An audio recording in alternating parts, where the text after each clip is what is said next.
તો આ સાથે જ એક મહત્વના સમાચાર સામે નજર કરીશું। પીએમ મોદીએ રામ મંદિર મુદ્દે ટ્વીટ કર્યું છે।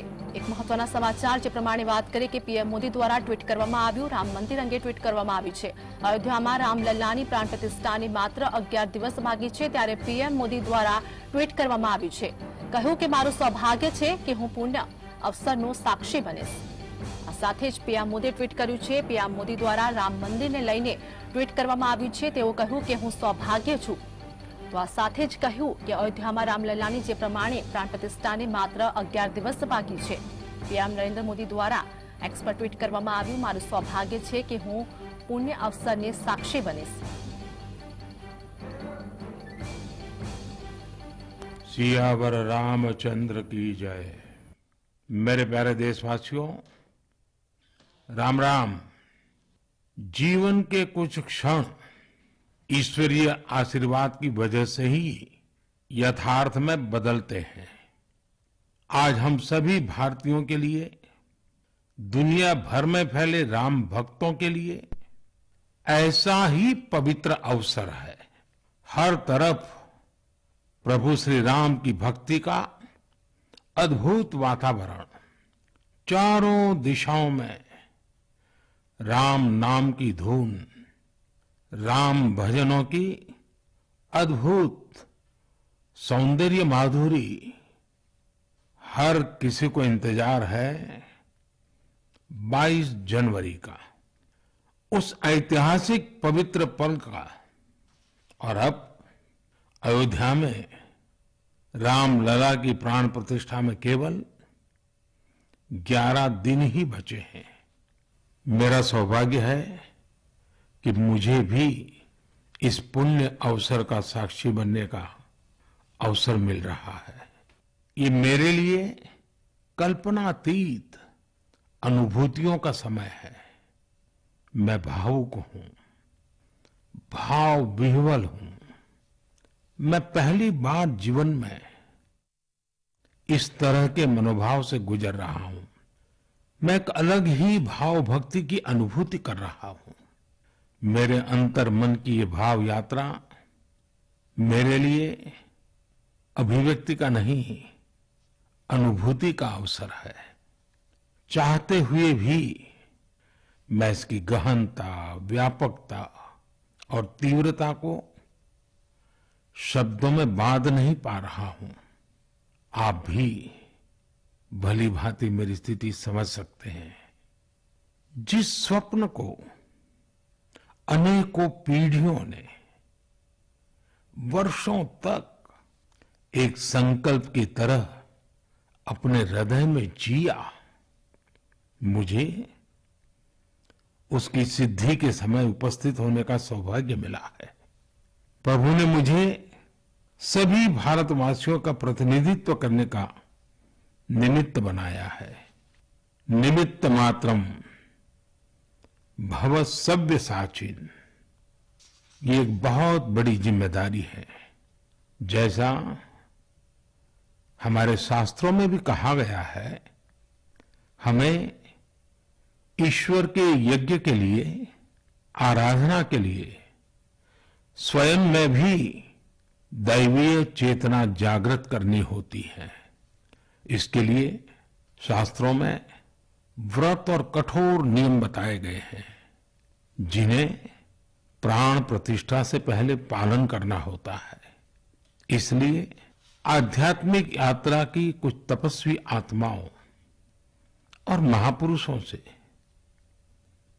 मुझे जो मार्गदर्शन मिला, उन्होंने जो यम नियम सुझाए हैं, उसके अनुसार मैं आज से 11 दिन का विशेष अनुष्ठान आरंभ कर रहा हूं।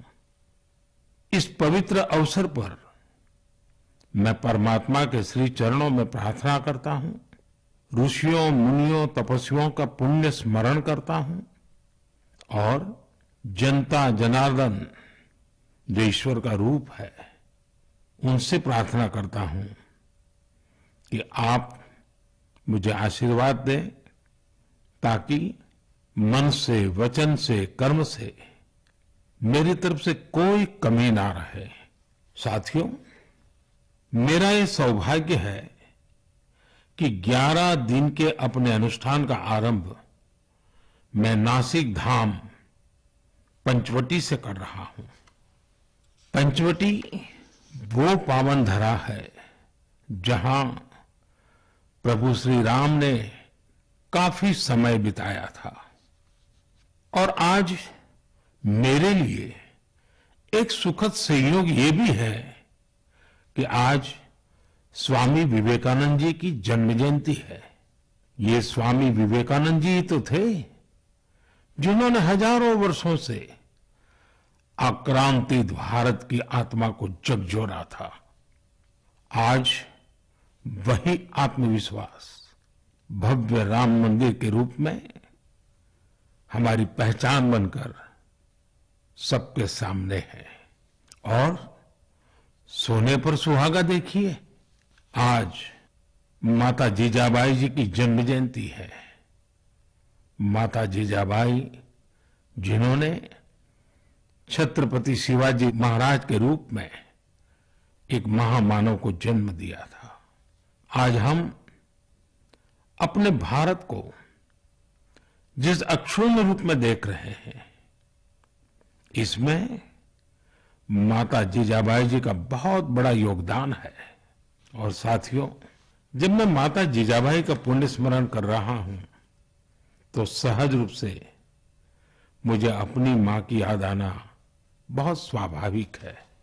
मेरी मां जीवन के अंत तक माला जपते हुए सीताराम का ही नाम भजा करती थी।